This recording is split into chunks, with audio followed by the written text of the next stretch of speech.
We've, I believe, my client, Roger Honda, will take some overall words, and then I'll fill you in on the design of the protocol.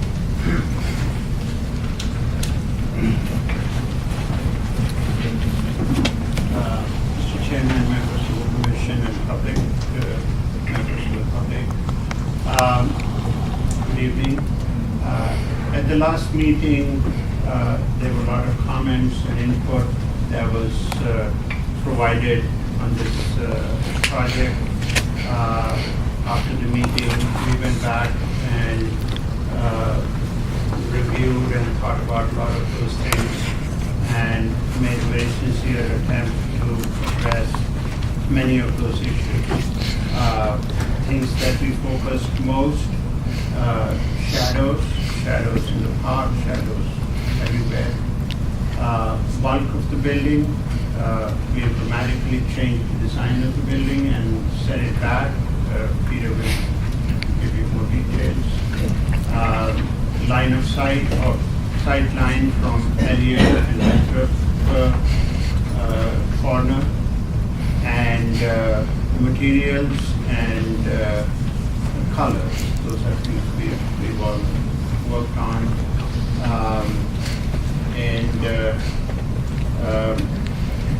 I want to show you that we listen to your comments, public and commission comments, have made serious and sincere attempt to address the thoughts, not all of them. I understand this is and will become even more significant building in the core of Harvard Square. I don't take that lightly. I want to do right by all stakeholders, neighbors, everybody, and I'm interested in quality addition to a building whose quality also needs to be improved, and hope that it will have overall positive impact on the surroundings. And with that, I'll have Peter go over the details. Thank you. Thank you. As Mr. Honda mentioned, we made some very significant changes to the design, the most obvious of which is that we pushed the building back for most of its length from the JFK side, approximately 17 and a half feet. I'm sorry, from Winthrop, and created a series of balconies along here, a green roof, and private balconies for the unit tenants looking out onto the JFK Park. At the same time that we did that, we also built out this facade from end to end. And the thinking behind that was, and this is something I know is a revision from what you were distributing, is that most of the buildings along JFK, and certainly in the area of the square, fill out their sites from corner to corner. So we thought that this was an appropriate thing to do on a commercial street, but not do it on Winthrop. So that's the intention behind this, is to create something that gives a little bit of character right at that corner as well at the same time. You'll see more of this. The building still, we anticipate requesting a residential addition of about 26,000 square feet.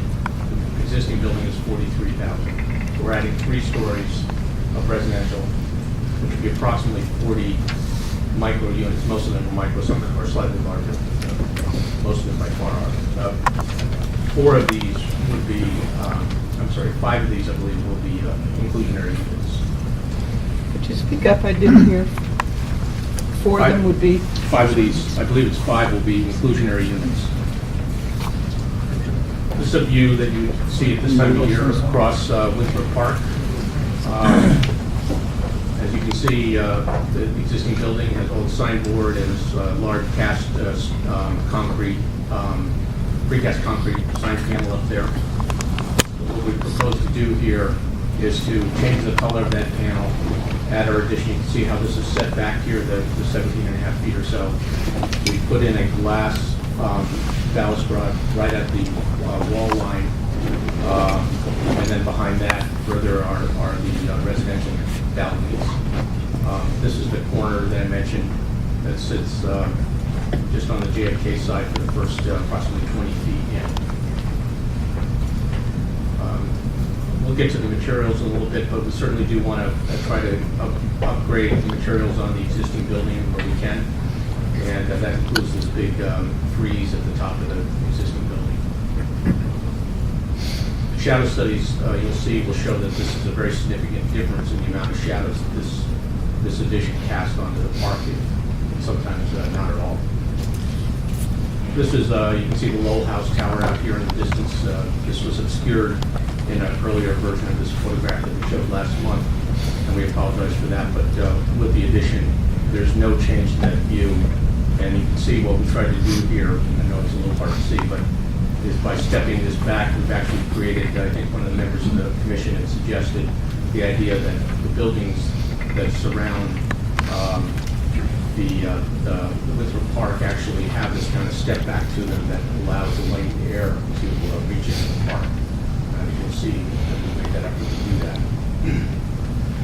So our glass balustrade is here, balustrade is there, and then behind that, that's the 3-story residential addition. This thing here that projects out is the JFK corner that I mentioned earlier. Again, this is the view that we saw earlier with the garage and the garage tower. It's the existing condition approximately this time of year. And so this fits in that end-to-end fill-in of the block with a larger scale building mass. We'll show you some front-on elevations to show how all those patterning of the windows works. We did come up. We did suggest pick up Mr. Sullivan's suggestion to perhaps have some windows that would look down the street, so that blank wall, which has been here forever since the 70s, would begin to be mitigated a little bit. This view here, which is one you wouldn't see quite as much because it's the extension of Winthrop Street. This is what it would look like with the tower at it. And beyond there, you can see the glass railing of the balcony. One more view. This is where the Shake Shack is, of course, on Winthrop Street.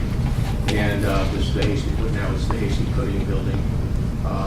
Our addition is sitting quite a ways behind that, so it's actually co-planar with this wall of the Hasty Pudding building. You're just seeing a little bit of it right here in that corner, and then beyond that, it steps up. These are the elevations. So this would be the JFK elevation. You see what we're doing here is trying to create a symmetrical arrangement around the existing opening and stairway. The wings off to the side. This is the corner JFK and Winthrop here. This is the wing that would project toward the garage. That's the tower of the parking garage there. Over here, what you're actually seeing are the taller buildings beyond. There is a building that just doesn't come through on this particular print with that, where the Brindles is. There's a lower building there. This is the Winthrop Street side. So what we've done here is from here to here is the existing building. This is the residential entry that's in the same plane as the main body of this house. And then beyond that, there's taller material, a taller building. This is the elevator core goes up through here, and there's a stair tower that goes up as well. So that all is set way back, 18 feet or so from the edge of this building. 17 and a half. It's the Hasty Pudding building there. We try to respect that line that has already existed for that building.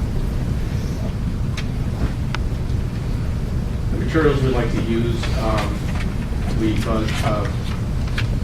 had some second thoughts about the high quality cement, fiber cement panels, and actually are proposing now to use like a limestone veneer that we aren't concerned very much about the weight of this addition. So we found that we can either use a cast stone or a limestone veneer that's on a track You can see going in here on this kind of cladding system. So very similar to that. It comes in a variety of colors. You have a kind of a lighter one at the corners and around the main body of the Winthrop Street elevation. And then on the JFK Street side, we use a slightly darker, browner cast panel. And then perhaps either that brown here or a third color on the main, on the frieze. The windows, kind of an aluminum window in a painted color with some spandrel materials as well to fill in where we don't want to have glazing everywhere. And then we have some places with structural glazing, such as in the areas where we're introducing racing into the building. And that would be this kind of material here where you still can see through it and the translucent quality. But behind it you can see the structure and some people in white. Would you like me to go into the shadow study at this point? Do you have any questions? It's up to you. This is a kind of a long presentation on shadow study. Okay, so the way these work is existing is above and proposed is below. We're going to start with March or September at equinox on the 21st, so this is similar to what we would be seeing in about 3 weeks, 2 weeks here. At 9 o'clock in the morning, there are no shadows cast by our building in the park or anywhere down the street. You can see, you'll watch what happens as the day goes on. This is 10 o'clock. There's a little bit of shadow here at 10 o'clock in the morning with the existing building. And with the addition slightly more, this is actually the corner that you're seeing here. At 11, I'll just pause for 5 or 7 seconds on each one, if that's okay. You can see the corner there. At noon, the existing. The difference between the existing and the proposed for the main body of the building back here, this part where it's stepped back 17.5 feet, is almost minimal. I mean, it's extremely little. It's just a couple of feet difference. It's just a corner that has a little bit of a projection forward. At 1 o'clock, you can see again, we're just barely crossing the street, Winthrop Street with the shadow. We edge into the park a little bit. 1, and there's the corner. At 2 o'clock, slightly more. So we've added maybe 10 to 15 feet of shadow, somewhere in that range at this time of day. Again, this is March or September. Just want to point out one thing. These buildings here are already in shadow by virtue of the sun angle themselves, so that we're not actually adding shadow in this area significantly, a little bit right in this area. And then as we get into later in the day, we've added shadow again about 10 or 12 feet in this area here, maybe 15, I suppose. 4 p.m. We do create this triangle of shadow in this area here at 4 p.m. By 5 p.m. it's immaterial, everything's in shadow. 6, everything's in December, which of course is your worst case scenario, you can see the amount of shadow that's created by the existing building pretty much fills this out. Actually, these shadows are caused by buildings across the street. So this building here, existing building, is putting shadows along the edge of Grendel's building and Boyd's building further down the street. We do increase the shadows early in the morning along the face of that because the sun is so low. 9 o'clock as well. At 10, you can see what the difference is making in the year. Of course, this is December. Keep in mind, this is the worst time of year. This time, we added shadow to the side of that building. At noon, we would have shadow anyways out here. We increased it almost up to Pete's Coffee. Oops, sorry. 1 o'clock, similar kind of thing. And then at 2, we add shadow across the park. At 3, it's in shadow there. So for about 2.5 hours there's a bit more shadow than there is existing in the park, in the middle.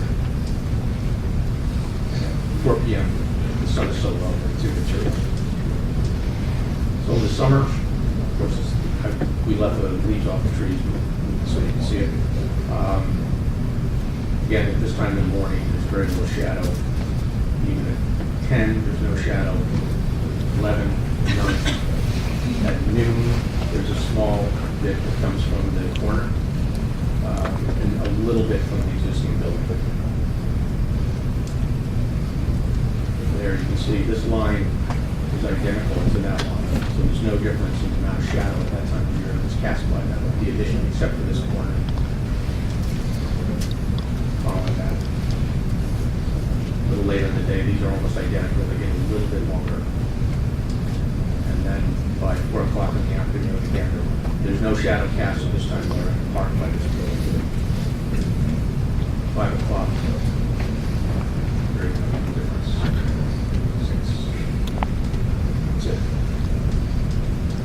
The last thing here, just wanted to show you what we meant by this step back here, so you can see it visually in the plan. We have a green roof along here, a common roof deck for the residents. This is the 3rd level, so this is essentially what's now the roof.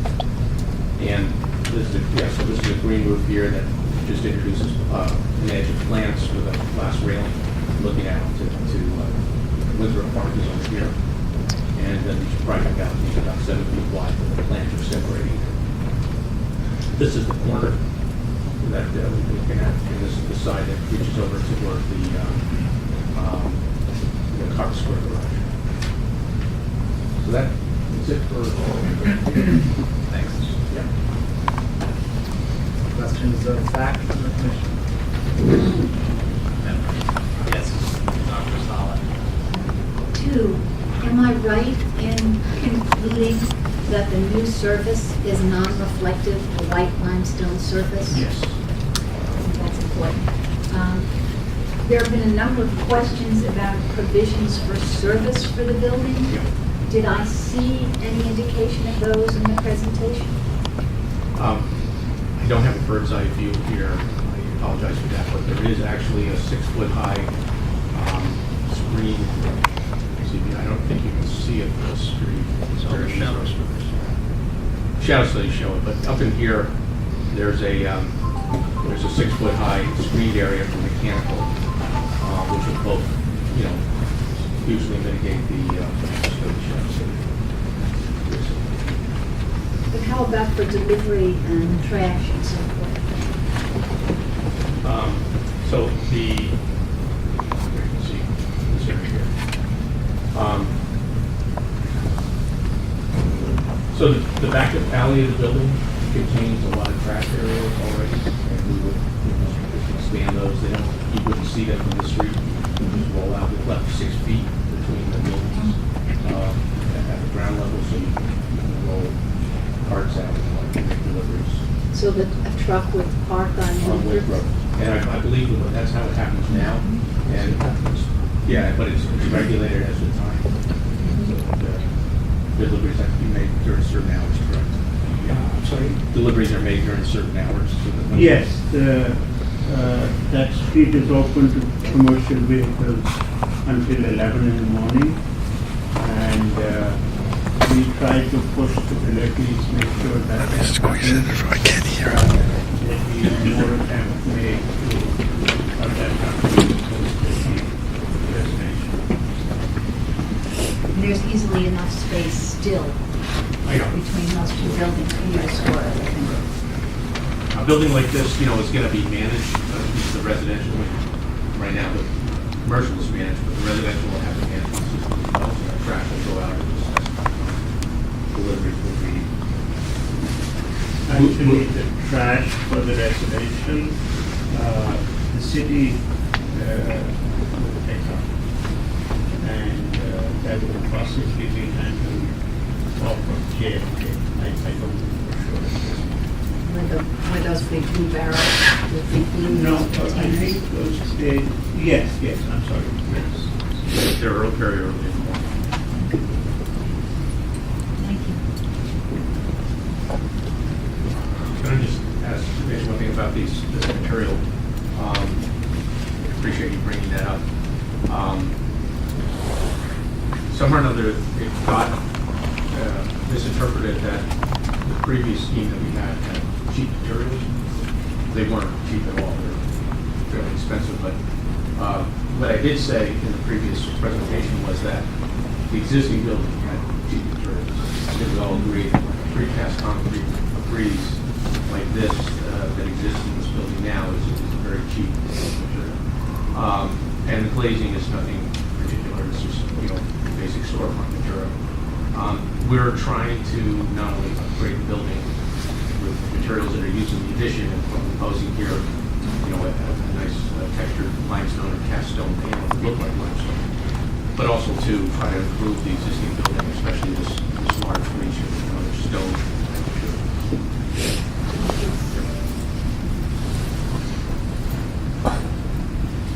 Can you tell me about how you imagine the front edge of that green? There's the building, then there's some shallow, hopefully, some decking, Yes. and then there's some green space There's a with playground. a glass balustrade. What happens in that? Do I have that right? That the glass is on the outside edge, Yes, it is. and then right behind it is a strip of green prior to getting to the patios or porches. Trying to find a picture. Just thinking about what the best picture would show. Yeah. Yeah. So this is a glass railing here that's just slightly set back from the new trees here. Right behind that is a green roof material, so it's vegetated completely. It's not a place where people would normally walk. It's just intended to be a piece of landscape, if you will, that benefits both those in the park who see landscape and those who live in the building who look out on that. Beyond that is a planter. Let's see if I can find plans.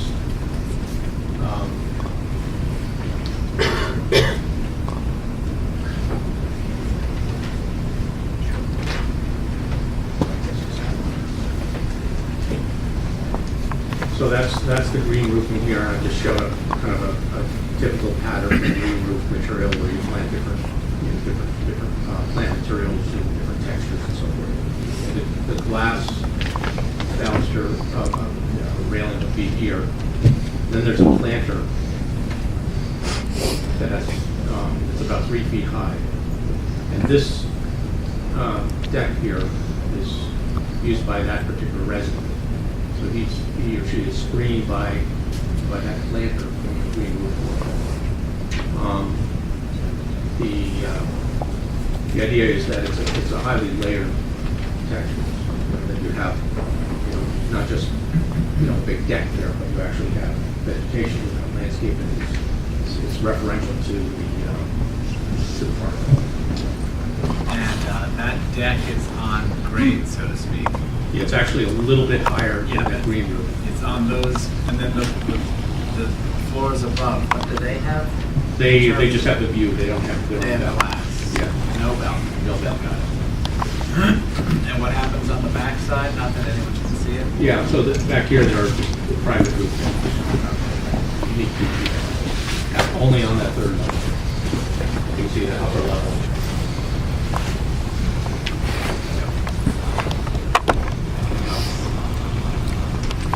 All right. Can we have any questions of fact from the audience, please? Yes, sir. Can you identify yourself when you start off? Gordon Moore, 9 Rutland Street, 02138. How would the planters be maintained? Would they be by individuals, or would there be a sort of a corporate planting schedule? There would be appropriate plantings. Yes, ma'am. Yes. The window material, Say your name, please. Sue Ellen Myers, Trowbridge Street. The window material for the residential area, is that opaque? Is it colored glass? That's a floor-to-ceiling glass?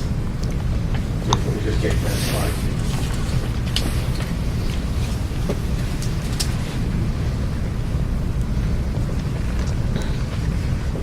So you're talking about this in here?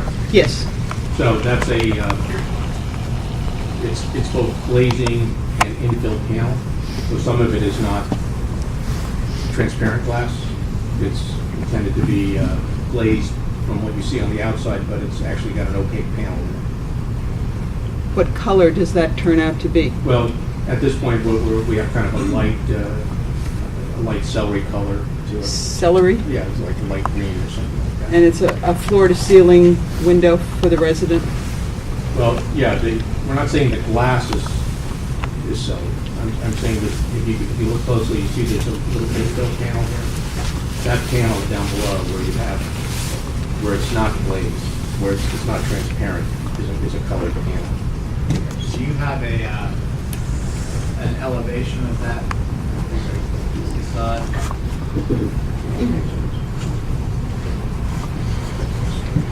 So like right here, that material is part of the glazing system, and it's glass on the outside, but behind it is an opaque panel. And are those operable sash?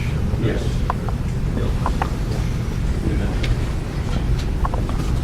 Yes, ma'am. Chuck Redmond, Island Avenue in mid-Cambridge. Two questions. Is the green roof accessible? It's not, it is. It's just for view? It's for view. Okay. Second question, are you planning to replace the precast frieze at the top of the Yes. existing building? Yes. Hi, Marilyn Meyer, 10 Dana Street. Are the back stairwell going to be lit, which was part of the design of the last revision? Are any of these stairwells and panels going to be lit, or did you dispose of that? Right now, we have no exterior lighting in particular. It's not part of the building design anymore. Okay, and the first two floors, those are those the same height as the three additional residential floors, or they look taller, or is it just the frieze? They're tall. They're taller. So,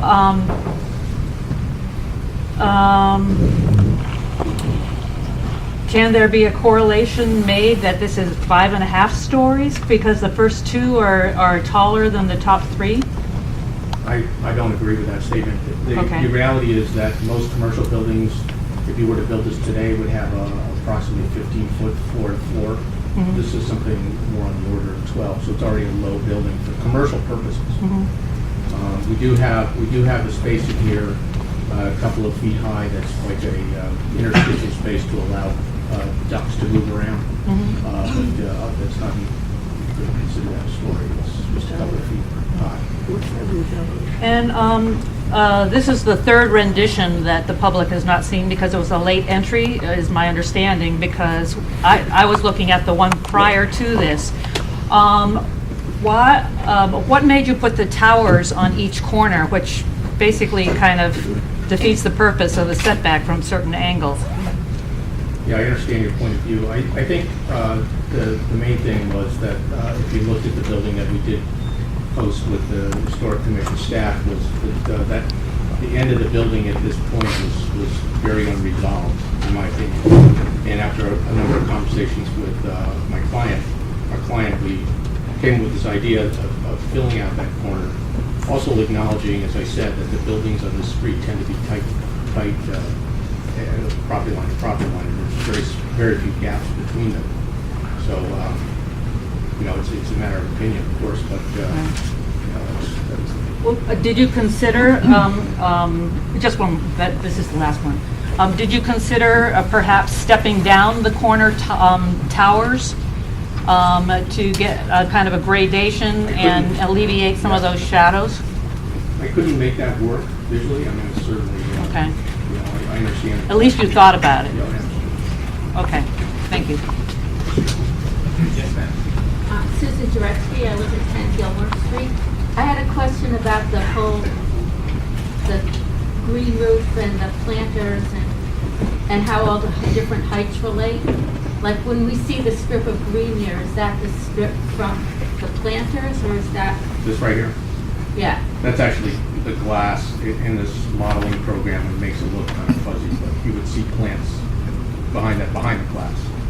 Okay, so that what you'd be seeing would be glass. You'd be seeing glass. And that actually, to the gentleman's question about, well, does the public have access to that? That's something, you know, if the public doesn't have access to it, then do you really need a railing? I think maybe that's what your point is too. It's a good point. Well, it just gives the impression of plants, but it's not like people will actually see the Yeah. growth there, the plants themselves. It's an excellent point. Yes, sir. Ken Taylor, 23 Berkeley Street. Could we see the view, the perspective that you showed from JFK, from the garage end of JFK? That perspective there. Is, a couple of questions, this would appear that this would make it the tallest building on JFK. You can probably tell me whether that's the case or not. But if it's 60 feet at the corner at Winthrop, it probably is closer to 70 feet at the garage because the site slopes down, I think, somewhere around 7 or 8 feet. Is that the case? It's not that much. It's probably about 3 feet. Well, the basement is half out of the ground when you get to the garage, so Let me just. The height of the building is taken from an average grade, which is calculated by a surveyor. So yes, we know that this corner is lower. It is a few feet higher than 60 at this point. The way it is calculated for the zoning bylaw is that you find the average grade around the building. That becomes your datum from which you establish your building height. and are you saying this is based on that? That is 60 is based on that. Then could we see Plan 1.4, which you showed a few minutes ago? Okay.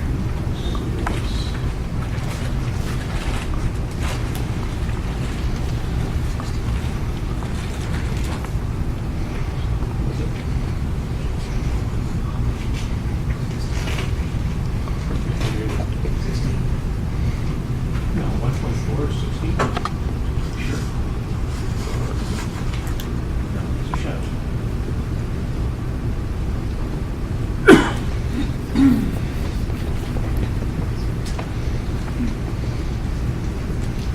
There it is. 1.4, can you tell us what the dimension is between the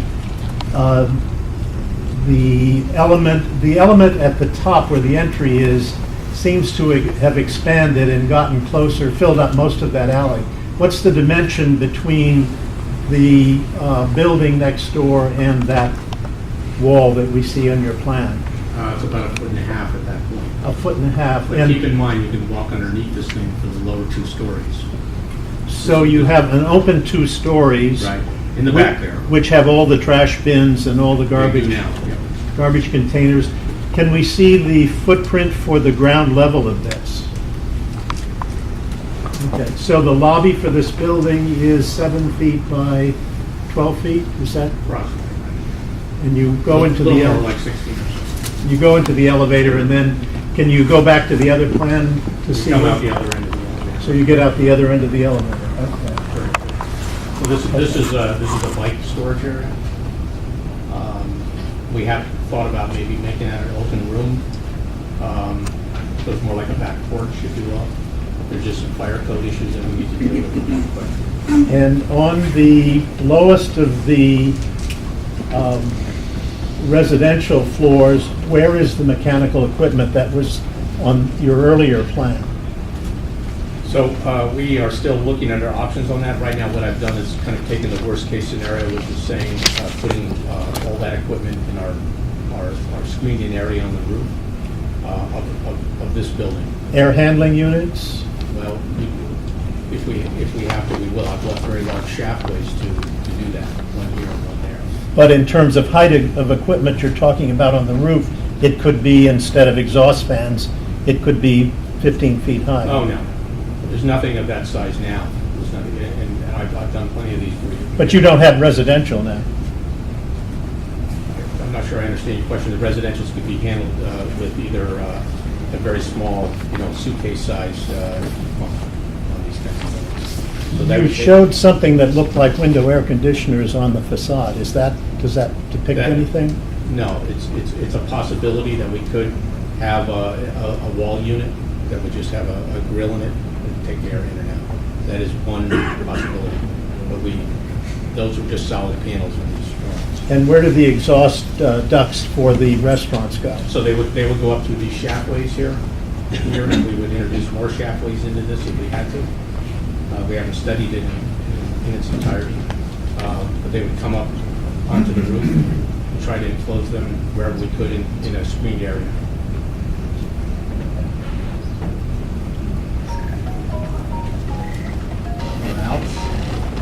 We've established this as a 6-foot high screen, and you can see from the perspectives that you don't see it. Step back so far. That is a smaller footprint than you had downstairs in your earlier plan. What we had in the earlier plan was we took 3 units and made them into a mechanical space, Right. and then vented out through the sidewall. And this was a green roof that was common to the building. It had some problems, to be honest with you. And I guess with the other question was, is the footprint of the building now, do you have the open area on the site that is required by Yes. zoning with this bigger footprint? The size of this building is the same as the other one. Well, you didn't have the bigger pod on the entrance end. Well, the bike rooms don't count in your FAR in Cambridge. The bike, okay, it's a matter of... I understand your question. It seems like it ought to be a bigger building. Yeah, of course, when we go to planning, we'll verify all that and make sure that we have exactly the square footage that we have. But from what our initial measurement is, it's the same.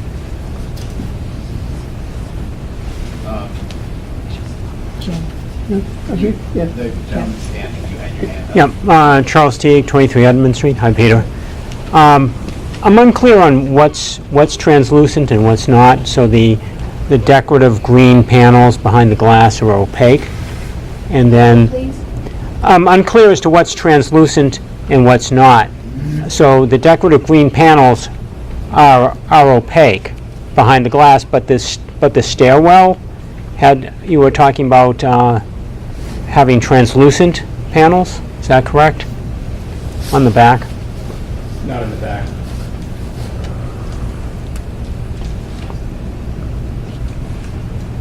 I don't think I can see these in this. Sorry, I'm just trying to find a good spot. Right here. Which I was referring to is in this area right in here, we would be putting these structural glazing panels where it's now open and it's a recess into the wall. That would be filled in the roof as well, that we're using bracing for that part of the project. For elevations, street views. Shows on the elevations. Yeah. So the bump out is entirely clad in the limestone? Bump out on the rear into the alley? Is that correct? What you would see from the street would be, yes. What would you see from the Charles Hotel? I haven't studied that, to be honest with you, but we will. If it's an issue, we'll plat it. So, this is the material we're talking about in here. This is the bracing that we have to support the building's addition. But this material right in here is a structural glazing. I think we showed that. Here, this stuff. That's glass.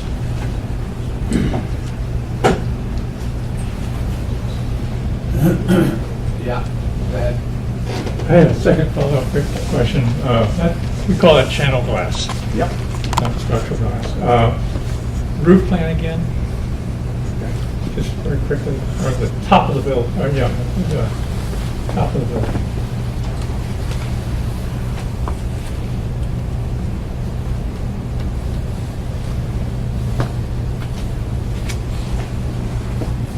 One more. There you go. heavy outlying wall, is that a turned-up parapet, is that the deal? There is a parapet there, yeah. So the two towers, the two extensions are lower roofs, right? That's right. So this, yeah, I mean, I think we try to keep as much low as possible. The idea of the parapet is to be able to store rainwater here, because the city won't allow you to just drain directly into the stormwater system without first retaining it on site. So this is essentially what's called a blue roof, if you will. You need that amount of area for the rainwater? Well, it'd be, you know, we allow 2 or 3 inches of rainwater to flow in. Just Jane Thompson, 93 Windsor Street. Could you just clarify more about that roof? The enclosed equipment that you described would be in the middle, so you have a 6-foot wall on top of the roof. Yeah, it's meant to be a metal screen, but yeah. And all of the equipment would be behind that? Yeah, now, do I have the exact dimensions of this thing? No, I don't know for sure. I have to study that. And map it out. There's right now, if you can see the top of this existing roof, you can see there's a lot of equipment up there. It's quite a mess, actually. Yes, I know, I look at it. You look at it, okay. Half of that stuff is not even used anymore. So it's just rusting away. So I haven't done a complete inventory of what we need and how we're going to get it up and down. I've consulted with a mechanical engineer and have a general idea of that. So I'm fairly confident that we can have something like this up there that will contain the mechanical space. But it raises the barrier nonetheless, right? I suppose you could look at it that way, yes. Could you also amplify on the trash problem? What's the nature of the volume of trash that you have to serve? I mean, you have 40 units and you're going to have how many restaurants and how much shop area? All of it has to be serviced in that area? That's what? That's 5 restaurants, did I hear? I believe it's 5, yeah. There are 5 restaurants, yes. Currently,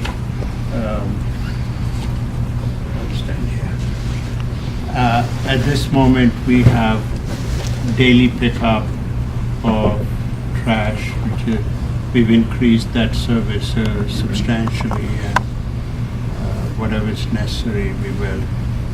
There are compactors behind, and if we need to get another compactor, there would be one. Just comparing it to what happens in our building on the other side of the street, there are only 2 restaurants, and it was all they could do to fit it into the space they had, and most of the time it was blocked. And of course they have the same service that everybody would have, the same service hours. So it seems like a very large volume that you're going to have to deal with for your population. That's all. As Raj said, it's collected every day and rolled out. It's really a management question. I think one of the things that we may introduce is some of the chapway area here or someplace in here, introduce a trash room on each floor where trash can be stored until it's taken out. That would not be unusual. Yeah, that would help. Anyone else? Yes, ma'am. Hi, my name's Heather Hoffman, and I live at 213 Hurley Street. You mentioned exhaust for the restaurants. Is that air? Is it grease? What are we talking about? Well, the HVAC systems, the heating, ventilating, air conditioning systems do have some exhaust of just normal room air. And that's required by code. So if there are rooftop units that are producing the cooling or heated air, they will also be exhausting a small amount on a regular basis.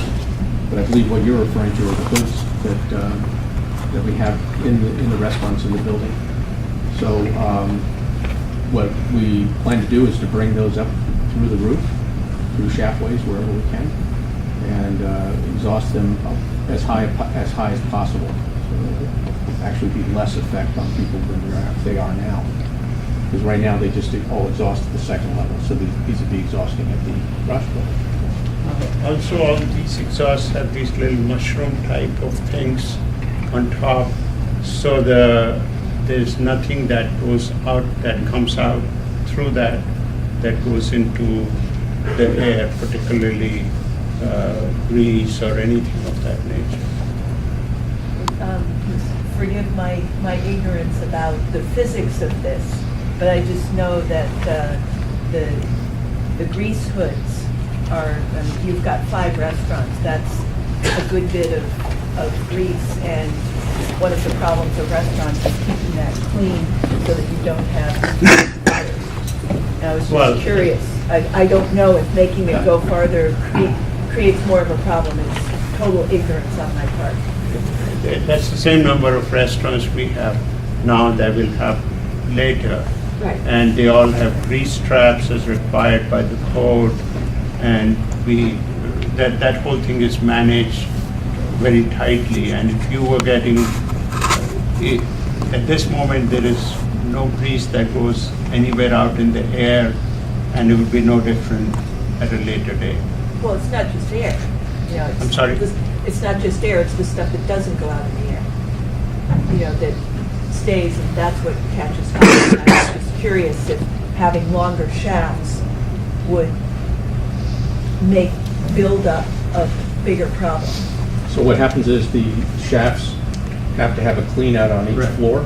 So if, for instance, we created a little shaftway here for a restaurant, say the Shake Shack right here, there would have to be an access door in that hallway at each level where it gets cleaned out, and it gets cleaned out on a scheduled basis. It has to do with what kind of foods they cook, how often, and so forth. So, you know, it just happens on a maintenance schedule. You have to have a maintenance schedule. You won't be able to get a permit to run it without it. Thank you. Yep. Street, and I own a business across the street at 89 Winthrop Street. My question is about the roof items and other types of equipment that is on top of the building currently for the restaurants. And there's also one that you might have not accounted as a restaurant, which is a Yogurtland, their food establishment, and they have refrigeration units on top of the building that need to be maintained, and the units need to be removed and replaced on a routine basis. So I'm wondering if those are going to be, I mean, how you do it if it goes up, and if you're going to keep them hidden within the garden area, the green roof area. No, is there a plan for that refrigeration? They'd be relocated to To the top? Yeah. And then how would they maintain that?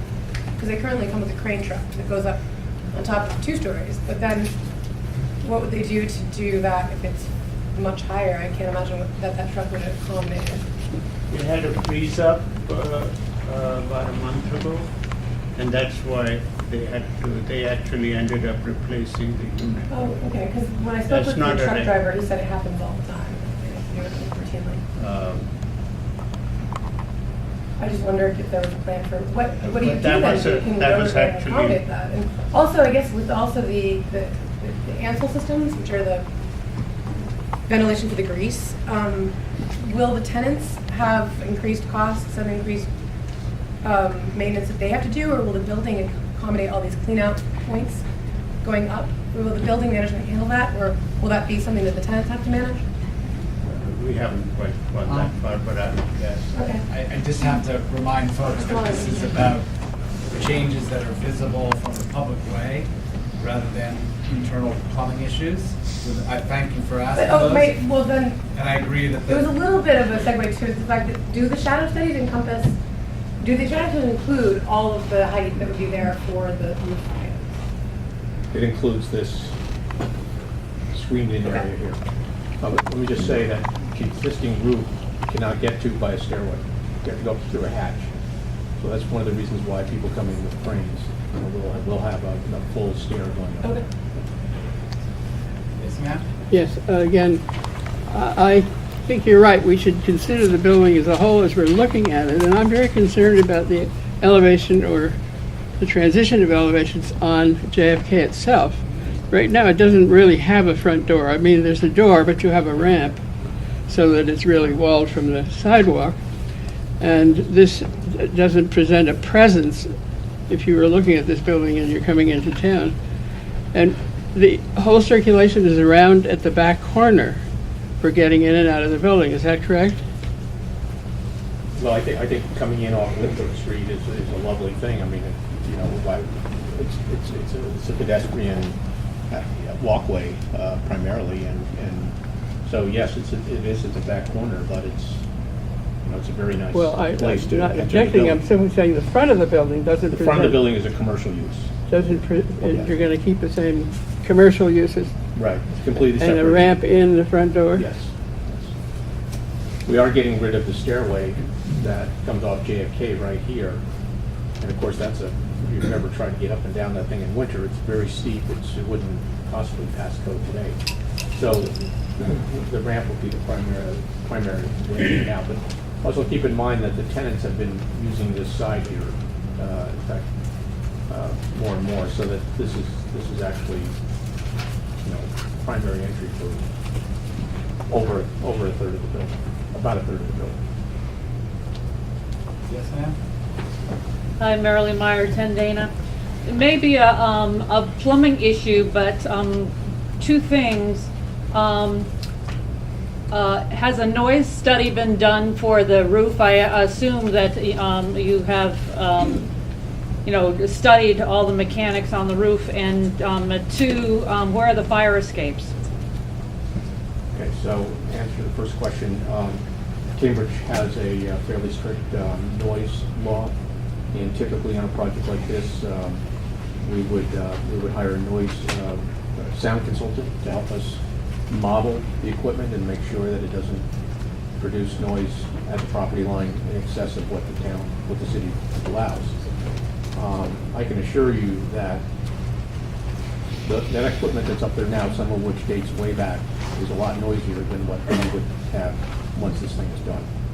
It's just, the whole industry has changed as to what's available for sound mitigation.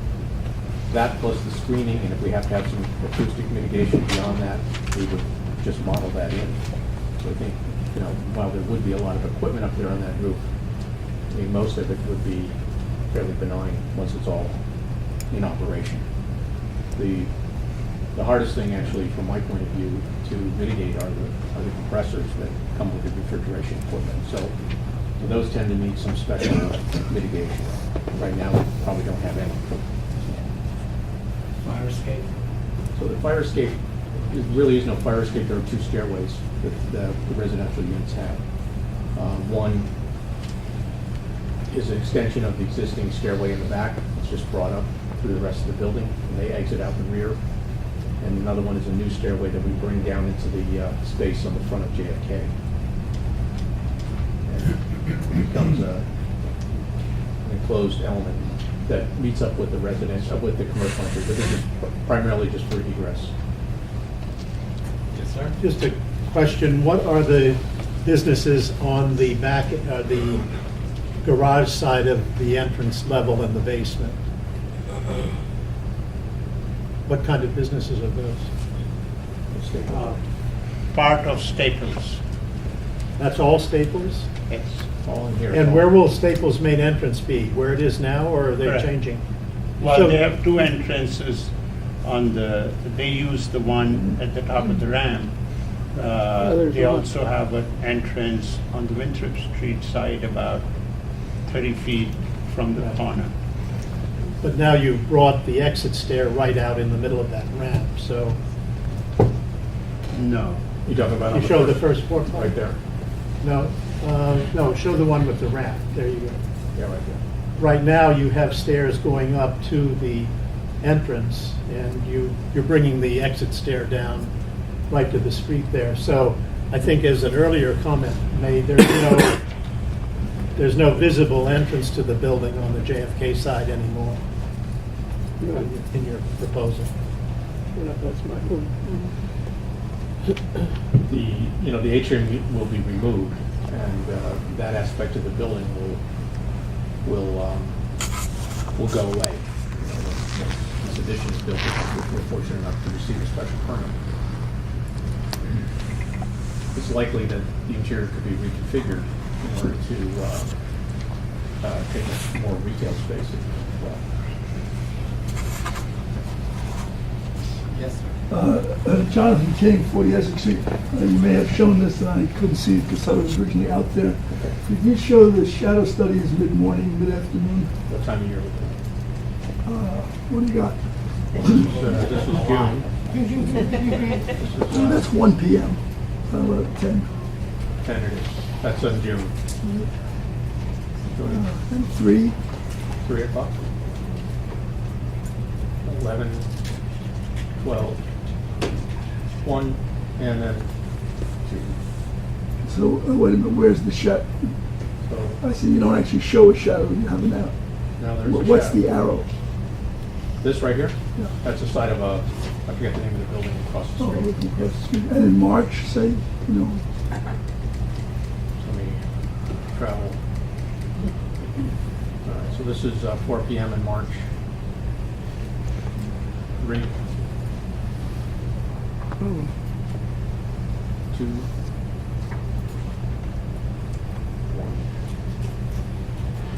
Do you know if that's before or after daylight savings time? The program we use self-corrects for that, so the answer is yes and yes. So either way.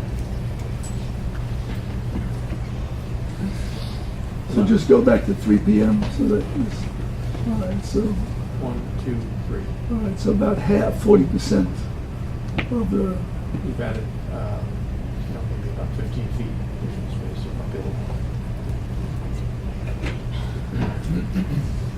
Yes, sir.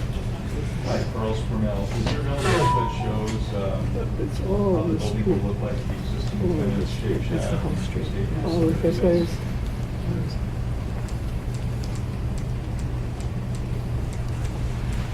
Not the existing, I mean, say the new building. Yeah, so there's a shade shack right in there. Not sure, are you asking for a rendered elevation that shows exactly how all So those? they have different colors. Yeah, they do.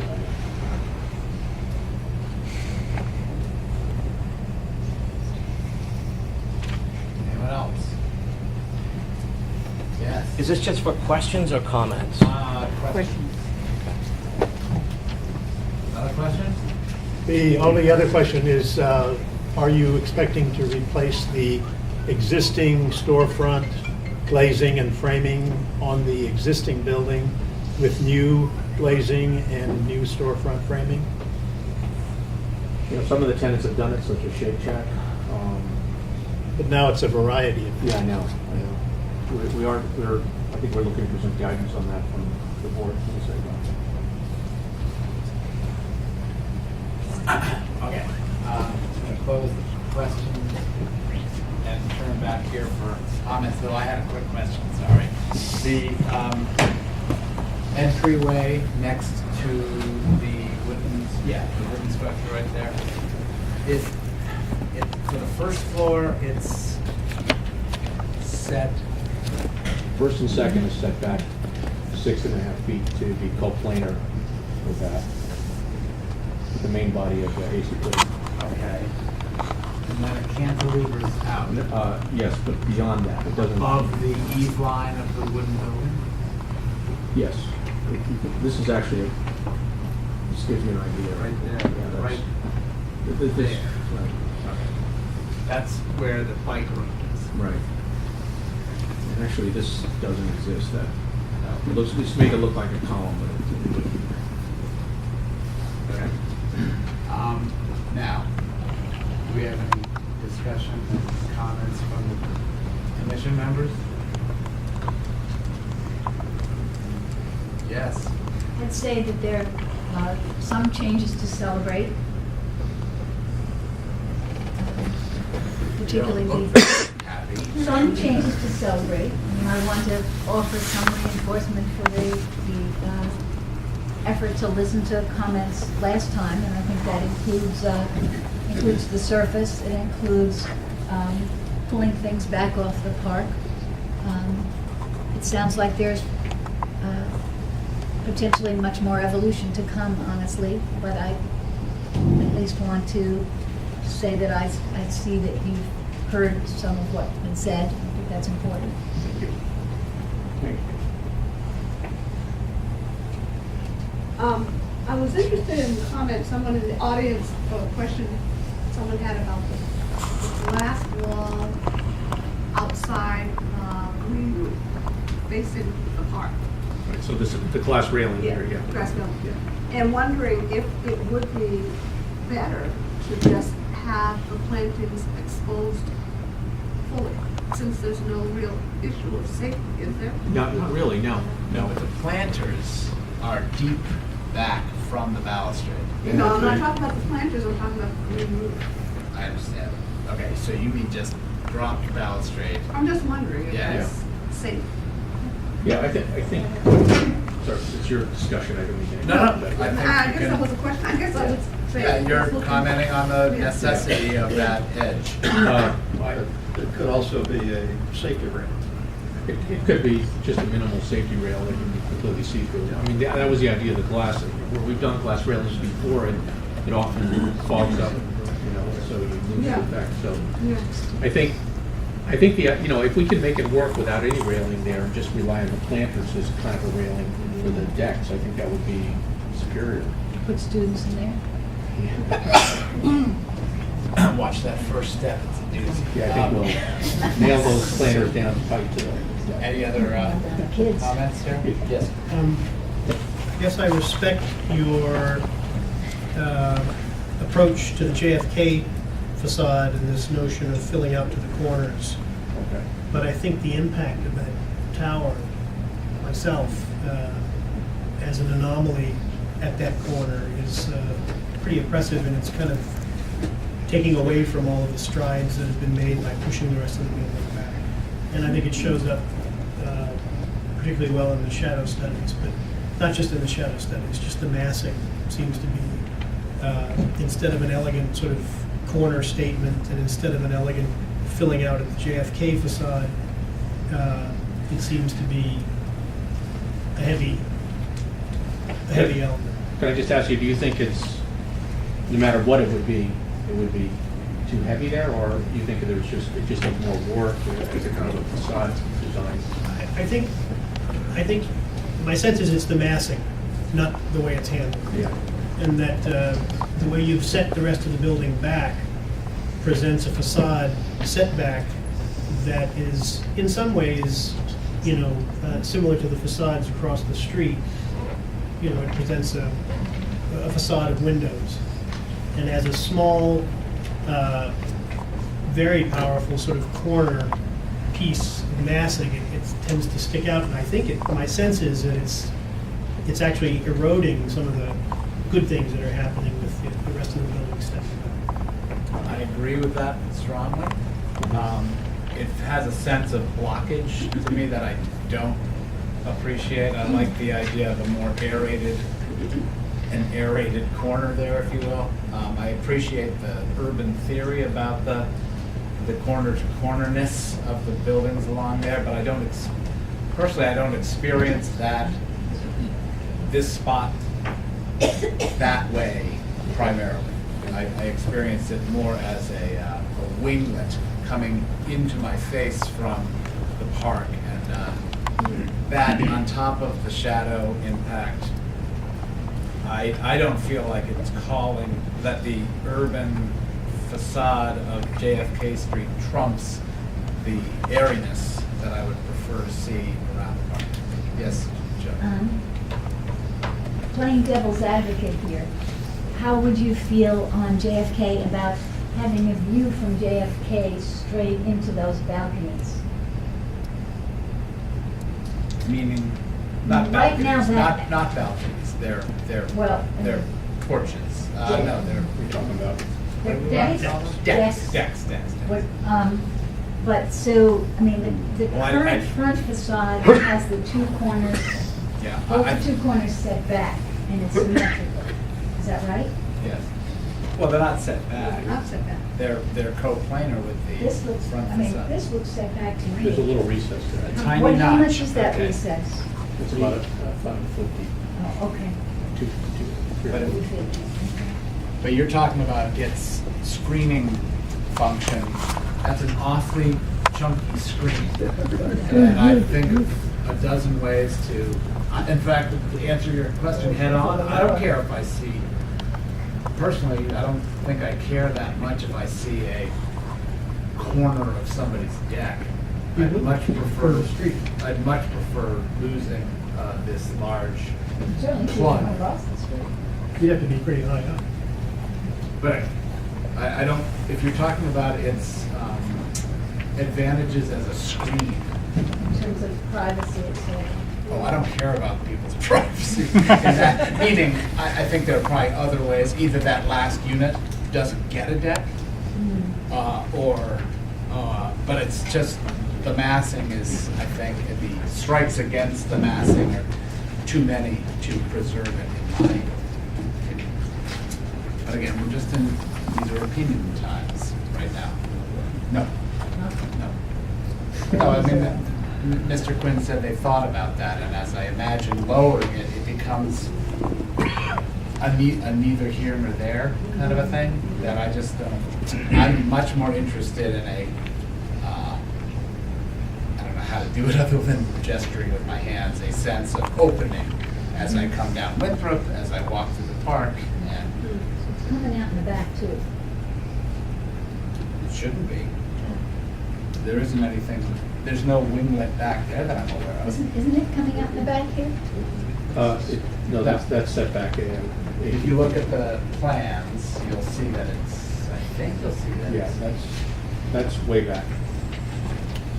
It looks like it's coming forward because it's a little bit taller, it has the elevator in it. Here, yeah, that's actually inside. That's open. That's open. If you go to the shadow study, you can see. the first one. Anything else?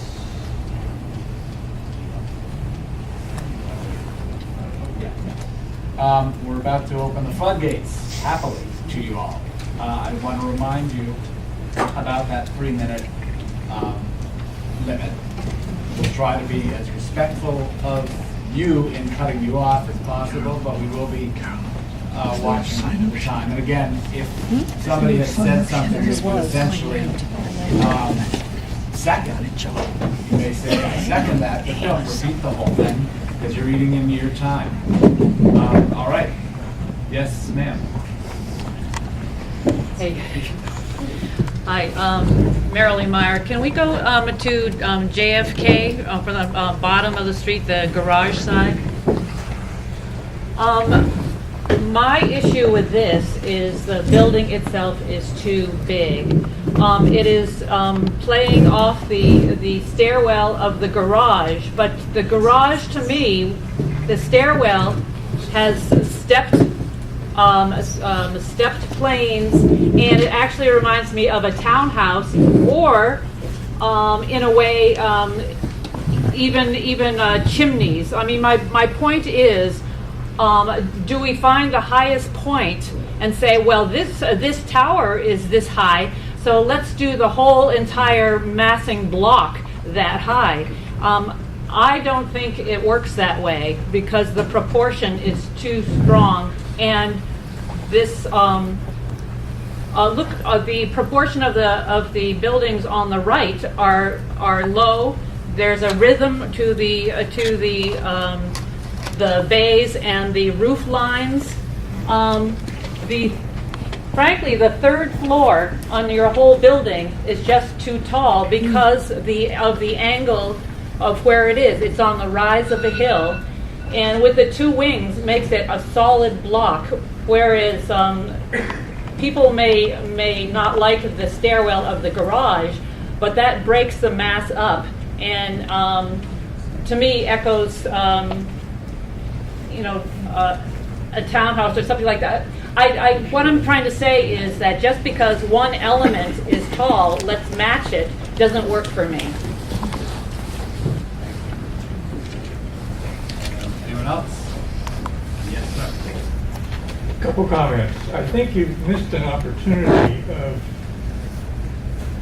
getting rid of that horizontal band on the top of the lower building and mitigating it with the way you do the additions, so that it looks more like one building rather than a foreign building sitting on top of a lower existing building. And my suggestion would be to, if you're taking the precast off, introduce some heavy striations or something like that to reduce the overall apparent width of it as you perceive it. And then on the JFK side, you might want to consider bringing the limestone places at Third Point all the way to the ground. So you basically cut off that surround and make it really sit a little bit more quiet. Right now, you can't overcome a building on top of a building appearance. I think you've got to work at it to try to do that. Thank you.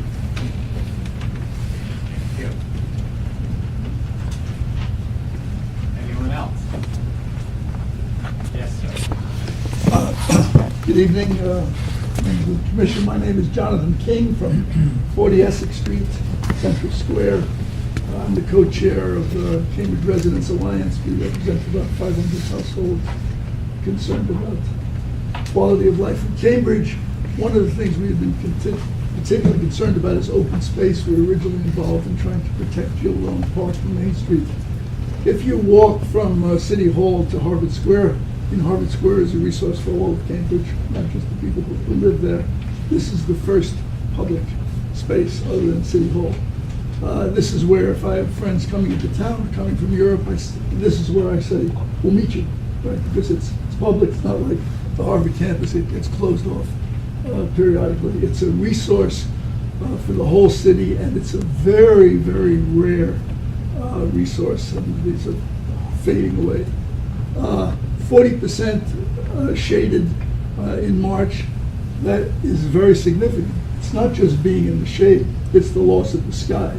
Right? The thing about parks is you have two things. You have access to some sunshine, but you can also see. Right? If you look at a wall, you lose the whole sense of open space. And I would say there's thousands of residences being built all over the city of Cambridge, and some of them like this, units for students, not for families. And the value of that park and the open space and the ability to have the sky and to be there in the sun way outweighs the need for some additional residential units in the heart of Harvard Square. It's too big. It doesn't fit the history of the area. It should be either denied or scaled way back. Thank you. Yes, ma'am. Hey, Carolyn Shipley, 15 Laurel Street. I agree with you about the corners. I was struck in the view of JFK looking east, and you see those three big windows that they just like pop out like, I don't know, boxes. And this, maybe not this view, but there's another slide that shows that corner. Reminds me of those plastic stackable boxes we used to. I don't understand the need for that large sort of monumental corner piece there, and I think it does detract from the building's design. And I find that the two corners aesthetically, with those big windows, I just find that they're jarring, visually. From a personal point of view, if I were to live in an apartment with a floor-to-ceiling window, huge like that, I wouldn't be happy. You'd first have to buy very expensive drapes. You'd have to wash the darn things. I don't understand the architectural preference in these days for all glass. I really don't. And typically, buildings in Cambridge of the 18th to 19th century, 20th century don't have huge windows. If you look across the street, you can see the buildings across the street. That you have more of the feeling of the old architecture, that character. There's character to that. There's character to the Grendel Den building, and it's created by the illusion of corner post or columns, by the way the brick was even recessed or both floors, and the roof line. And so this sort of just doesn't try to blend in. But the big corners, I agree with you on the big corners. They just sort of pop out too much. Right. Anyone else? Yes, ma'am. Or yes, ma'am. Stop. Oh, sorry, maybe I should stand up. I'm glad you backed off the black trim motif. That was very ominous. But as I look at a white building, I've always loved white buildings. I have nothing against them at all.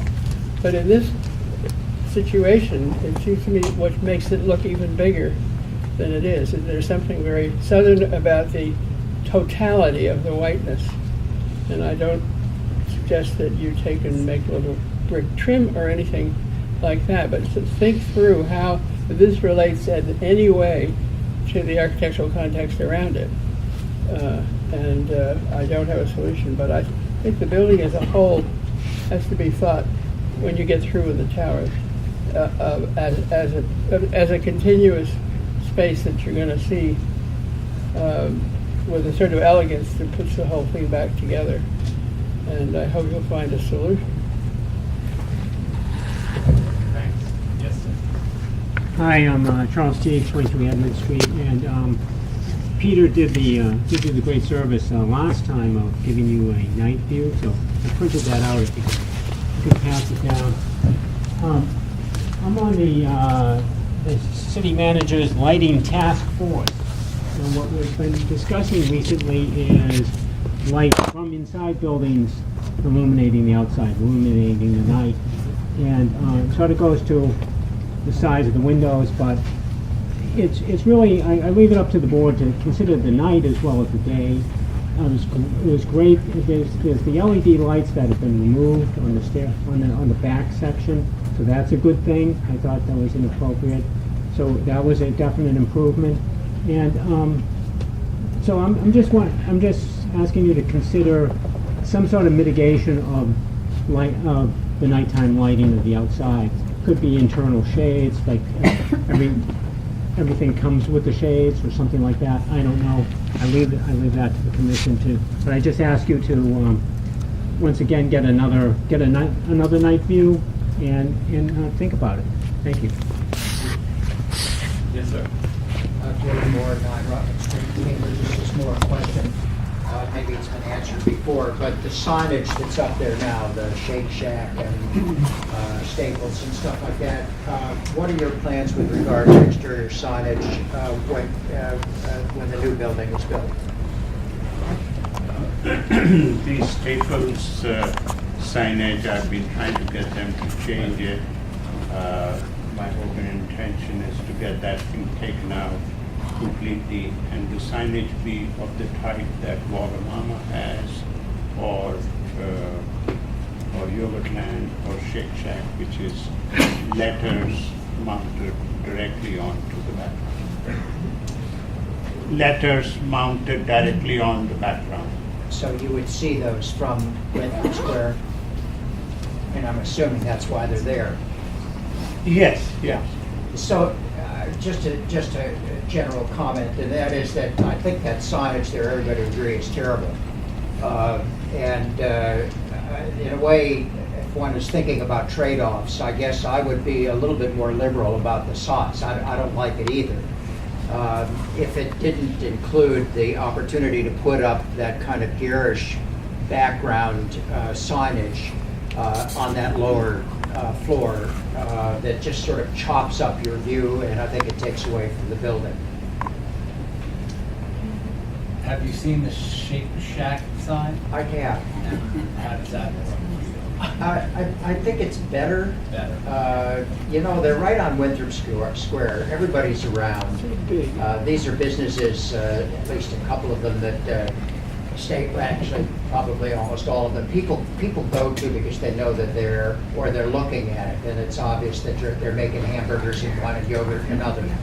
And I think the square has never been serene, but it's a friendly kind of space that focuses on the people that are in it. And if you're going to put something big on the other end, and I'm kind of against that, I think this is just too big. But if one feels that you're trying to do a trade-off, I would try to tone it down, settle it in. And for me, I would make the signage much more modest. And I do feel that that's an important aspect of what you see from the street. Yes. Yes, ma'am? Margaret McMahon, 14 Highland Avenue. The building as it is, I'm inclined to agree with Mrs. Thompson. It may be because of the bulkiness of the white, but the building is not compatible. It takes over the park. It needs to be more integrated into what is already there and what we're seeing. I'm dominated by it at the moment. Thanks. Yes, sir. Ken Taylor, 23 Berkeley Street. One of the speakers earlier said that this is the place you come when you have visitors from out of town. I think Winthrop Square is as important in Greater Boston as Faneuil Hall Market and Post Office Square. And I think it needs to be treated that way with perhaps more respect than it is right now. I think one of the problems, and the proposed photograph shows it quite well, you have a kind of scale of elements in the existing Winthrop Square with historic buildings and or semi-historic buildings and non-historic buildings that I believe are quite different from the concept of a structural bay with a glazed infill, which you have on the existing commercial building, and which you're continuing in the residential part.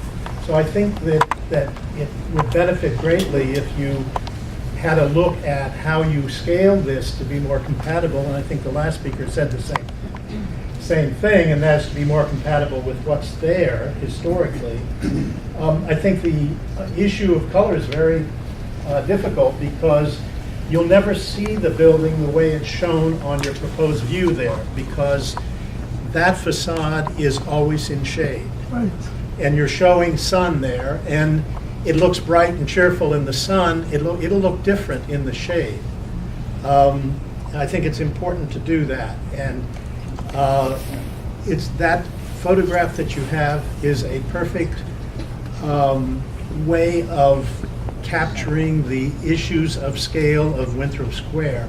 I think the fact that you put a giant 57 on the building suggests that you may have different ideas about scale than happens with the existing building. I think that is really not appropriate. Yes, sir. John DiGiovanni with Trinity Properties, representing the parking garage facility right next to the proposed building. Actually, this is helpful. And first, I do want to echo what Dr. Soulé said. I really think in 30 days your response was quite impressive. That was a quick turnaround, and I'm not exactly sure what the speed is, or if there's a sense of urgency. I would have very much liked, as an abutter, to have heard about this prior to finding it out online both times. At least as an abutter that something's happening. I would have appreciated that. I do think there was a comment here from someone about the height of the parking garage and the glass stairwell.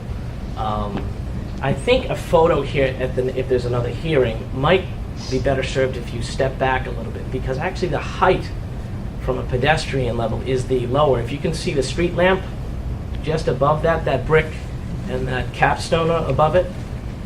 So no, on the parking garage. So actually that's the height that's felt. So there is the tower, that is to say the top floor of the parking garage is set back. So the sense of height of the parking garage is not actually the tower that you see there, which is the glass stairwell. So that's important to take into account as you view this. And I think I put a letter in. I think the idea of density in Harvard Square is a good thing. I think the idea of potentially micro units could be very positive for Harvard Square. It's another type of housing. It's an alternative, to the hotel and so forth. I think it's an interesting concept. I wanted to build on one other comment someone said about signage, because I think it's important, if you do this view again, you actually put the signage that's on JFK Street as well, because I think as the tenancies have turned over there in the last decade, you went from one restaurant to, I think, 6 food uses. I actually thought it was 5, and then someone counted it's actually there's 6 food uses. So I do, and signs have been sort of put on there. So I do think the person that said sort of the image that you see as a pedestrian is really is that first couple of floors coming up JFK Street. So it's something you might want to look at, and I understand sort of having tenancies and so forth, you might not be able to change them immediately. There may be something that you can't do, but I think having some sort of plan that you might commit to as you can turn them, change the signage into a program. We actually did that at the garage building diagonally across from the park. I do have a concern, and it sounds like you don't have it completely worked out when someone asked you about the mechanicals and how much is going to be up there. That's of significant concern to us because you're bringing it up to the level of where our customers are. So the applicant's customers are inside a building. Our customers actually are outside. So if there is grease, we're going to feel it, and people's vehicles will receive it. So I'd like to be sure that there's I would like to understand the enclosure that's on the roof, how much mechanical is actually going in there. And then just one final comment that I really would impress upon the commission to be concerned about that is related to design, that starts from operation. And I heard a few people ask the question about trash on Winthrop Street. Okay? It's not only necessarily the number of restaurants or uses, quite frankly, and I say this because we manage commercial properties, it's about the volume, that is to say, how busy they are. And, I think the applicant mentioned a compactor. There are no compactors there. There are 2-yard containers. So a compactor is very different, and you need to have more space for that. So I'm particularly concerned about the space on Winthrop Street where you access trash. I'm probably over my 3 minutes, so I'll end real quickly. Okay, you're speaking from an operational point of view. Well, I think, there's some, I suspect there's a way to solve this, because I think I heard that interior there's some common space being captured. And I think the idea of household trash being separate anyway from commercial trash is appropriate. And there's a way to do that, and how often that's picked up and how that's picked up. I can tell you Winthrop Street, which the city put in a significant amount of effort and time and money in improving that street. And I can tell you the Business Association spent money power washing that street because of the trash that's on that street. So I think it's subpar and under its existing conditions on taking out trash on that street right now, and then therefore deliveries as well. And finally, the use of the sidewalk that abuts this property. I think there's been some debate, and maybe the applicant can speak to whether that property is actually private or actually a sidewalk. And if it is private, what would be the conditions of that use of that private sidewalk? Which one are you talking about? So on Winthrop Street, there was a lot of work about making that sort of an all-purpose street. So pedestrians using the street a significant amount. That sidewalk, I'm not sure whether the sidewalk that is along Winthrop Street that abuts this property is considered by the applicant public, or is it private? That sidewalk is actually private in the sense that it's owned, it's part of the property at 57 JFK. The lot line runs to the light post approximately there. About 6 feet or so. And that's what I thought, because there's been some issue about the use of that and the parking and loading and on that, and the police have informed that they cannot enforce it as a typical sidewalk. So I do think that's important that the applicant let us know whether that continues in that fashion or whether that is used in some way to be sure that the use of Winthrop Street and the impact of the park is minimal, because it's often used for parking, or has been used for parking and construction. So I think that's important that the applicant let us know how that works. Yeah, I think you're right, and it may be something that the planning board really wants to hear about. Anything else on the comment front before I close things up? Yes, ma'am. Hi, Karen Filter again from Reynolds. So I think that the architect has done a lot of work to respond to some of the things that were brought up at the February 5th hearing and at February 6th hearing meeting. And there was a lot of the articles that the Historical Commission goals are laid out during the hearing, and I think that the design still adheres more to the goals of the property owner, which is to maximize the revenue use of that lot. And I know that you can get bogged down in every single person's opinion on things, and you can also get bogged down on the fact that the guidelines for the Historical Commission can put you in this sort of position where you end up doing some sort of scene from The Fiddler on the Roof, where you're going on the one hand, and on the other hand, and on the other hand. But that's part of what's great about the process that the city has. And the Historical Commission and developers and the community have a great track record of doing a very good job right around Winthrop Park. So I think that it's possible to kind of get all those hands together and make it work. But it's not there yet. This project is not there yet, in my opinion, because of many of the things that have been said. And there's an opportunity to address something that was brought up a month ago, which is that no one really likes the way the Galleria Mall looks right now. And the first 2 floors have not been entirely addressed in the whole picture of this project. I think that it would have to earn those upper stories by beginning with the great streetscape at the base level and getting, instead of just putting something on top of something existing and kind of cleaning up, polishing that cornice piece is not sufficient to merit the project's impact on the surrounding area. They're getting somewhere, but they're not all the way there. It's really got to be ground up conception for the whole, and that really brings in all of the different hands that are playing on this very important historic piece of Harvard Square and Cambridge and the United States, really. Do you have any strong feelings about things that have not been done on those first 2 floors that should be? Me personally, I think that when the Shake Shack put its facade up, it created a unit that separated. I mean, currently the Galleria has sort of that sort of long spandrels with that sort of commercial windows that you can't really differentiate which commercial units, retail units are which. They don't all have entrances at street level. They're starting to develop them, and that's a good thing. I think it should go more in that direction. However, I think that needs some sort of unified guidance as well, because as it is, it could become a little bit of a mess. Lighting is a consideration, as Charlie mentioned. The lighting that comes out of the individual retail units has been problematic in the past. The effect on the surrounding area, I don't know if you recall Nina's lighting when I was in there. Anybody? It was really bright. It was really, really bright. And I think everyone can live with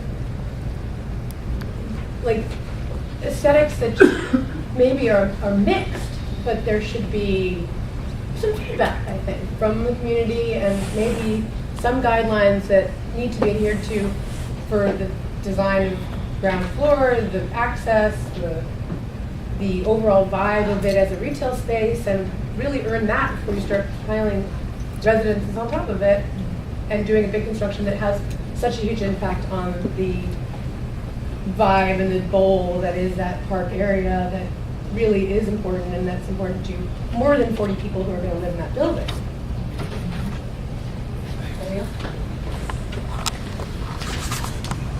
Okay, I'm going to close it up from the public. Further thoughts? I'm going to ask Charlie what he has to say.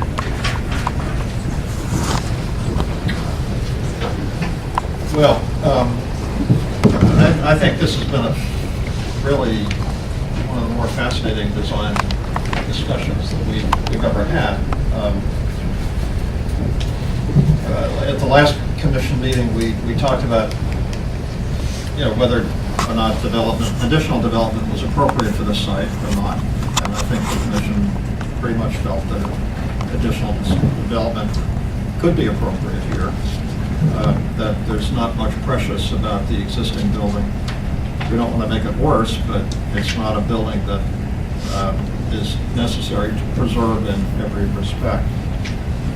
So as the design has evolved, I guess I've been most gratified by setting back the upper floors, but probably even more by the change in the color palette. The more I thought about it, the more the stark black and white just seemed to be really wrong and inappropriate for the square. And while in a conservation district we don't regulate color, these are structural elements of the building, and I think it's appropriate to discuss that in this context, because the color, the balance of glazing and solid elements of the facade, the integration of top and bottom of the building are all interrelated into how it relates to the park, which is the principal view that most people will have of the building. And I think all of those can mitigate the height of the building.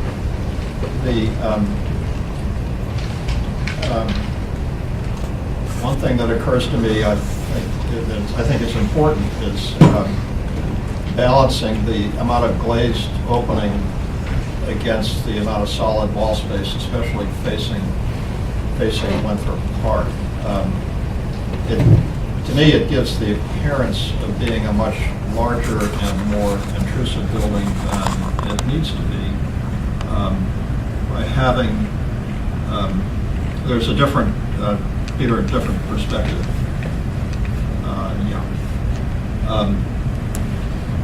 That somehow I think the balance is a little too far on the size of the glazed openings. That if there were perhaps even more openings that were smaller, or smaller openings with larger divisions between them, horizontally and vertically, perhaps the balance would seem more appropriate. The color, the limestone picks up on, to some extent, on the material in the Grendel's Den building, but also the material in the Winthrop Park condo behind Grendel's Den, which is brick and limestone. It used to be that for many years, development projects would come along at Harvard Square and the community would object, the developer would throw brick on it, and everyone would say, sure, that's fine, that makes it Harvard Square.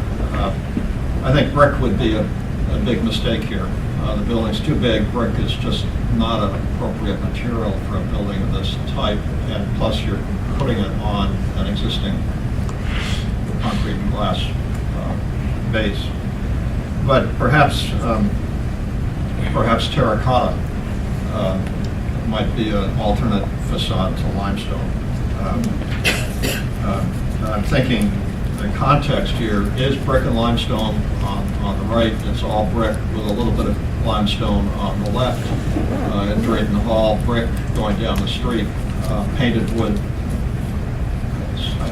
buildings on Winthrop Street. I think one of the ways this building becomes more appropriate is in its palette and how it integrates with its surroundings.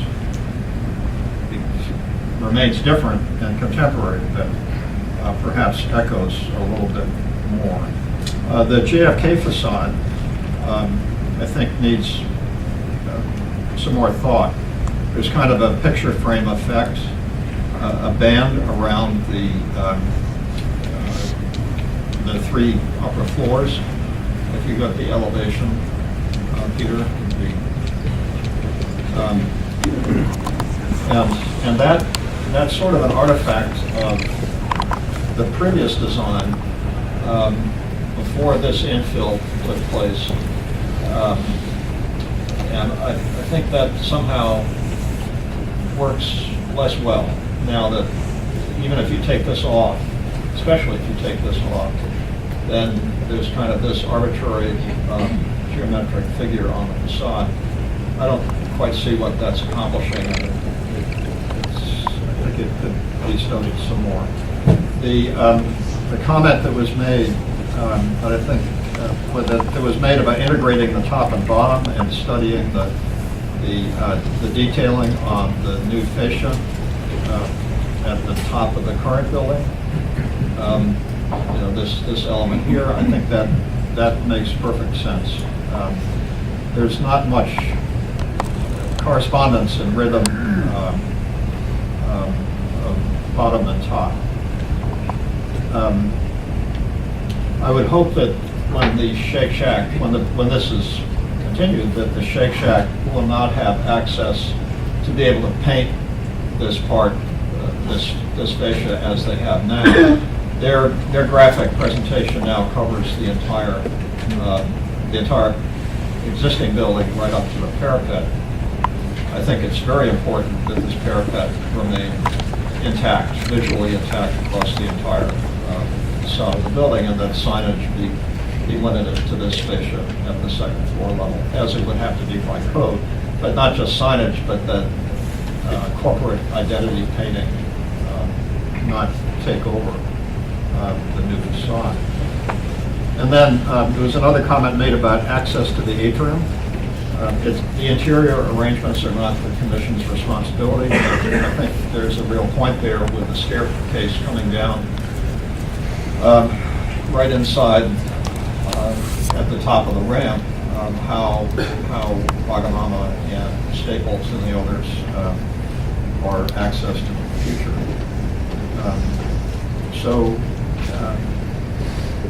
I'm thinking of this as a plausible, fairly plausible approach to further development on this site. I think it needs perhaps still another continuance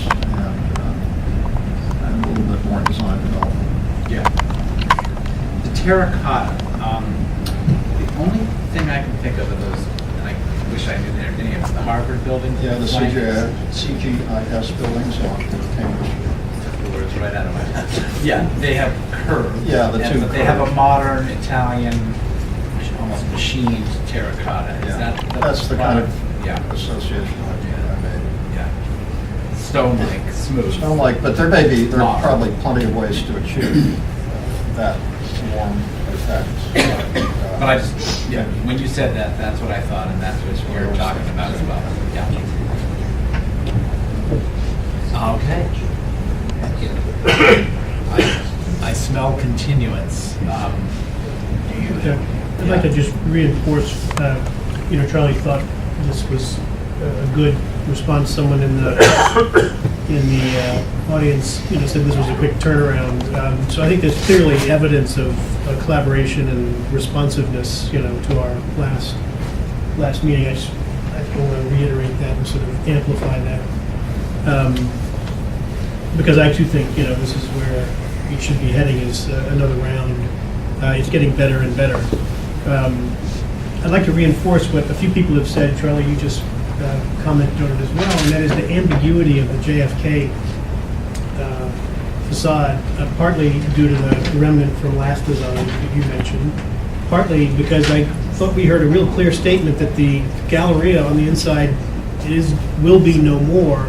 And what that means is that this building is really changing from sort of an inward access to the outward. Not a bad thing. I think those shops and those storefronts can very much contribute to the vitality of the square. But it leaves you with this JFK ambiguity, and I don't know what can be done. I don't have suggestions. I'm just saying it looks like it's really unclear as to what that elevation should be. I tend to like. I'd like to reinforce what Charlie said about some earthy, material. Maybe it's a contemporary variant, but something a little more earthy and a little less reflective. And I just think, again, another round. It made me more than that, but we'll get to a place where I think the development of similar capacity can be commensurate with and in the caliber that's right for Windsor Square. Another thing that Charlie mentioned was the balance of solid and glazing. And I think That reminds me of one of the citizens' comments about the consistency. We have no control over what's on the other side of glass windows, but you can imagine what this might look like if people choose a large variety of window treatment plans. And I think that's something that needs to be considered as the design is being put in place, because it may be that you actually have to build in place some kind of screening system for consistency. Yeah, I agree. There is this craze in the 21st century, because we can, glass is able to be used increasingly, and I think sometimes the architectural community forgets that people have laundry to hang. It's not quite the right phrase, but yeah, you've experienced these issues over on the Bowling Board building, and it's what you build and then how it gets furnished in some ways, or hung. That is, I'm sure you've been working with this for a while. Anyway, it's a very, very, very important building. You know it. It's funny, it's not a very important building, but it's a very important building. And what it's going to be is a humongous, it's a huge opportunity. I think you're picking up, I think we're being clear that we think it can be, it should be developed. And now we just are getting closer and closer to what it's going to be. And I love that phrase about the bottom floors earning the top floors. And I look forward to further tying of the bottom to the top, both aesthetically and worth, you know, in sense of worth as well. So, yeah. In terms of the actual process, if we were to suggest a continuance, I think we would need the permission of the proponents to do that. Am I correct? Is that something that you can imagine? Yes, that is fine. Well, under those circumstances, I would make a motion that we continue the discussion on this and encourage further development of the proposal, and with input from the abutters and other interested members of the public if possible, and then returning to us.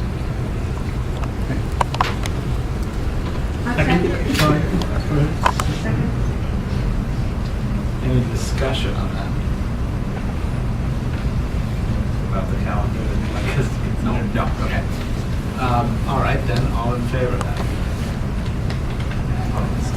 So they'll come back on April 3rd, is the next regular meeting of the Commission. Thank you. Thank you very much.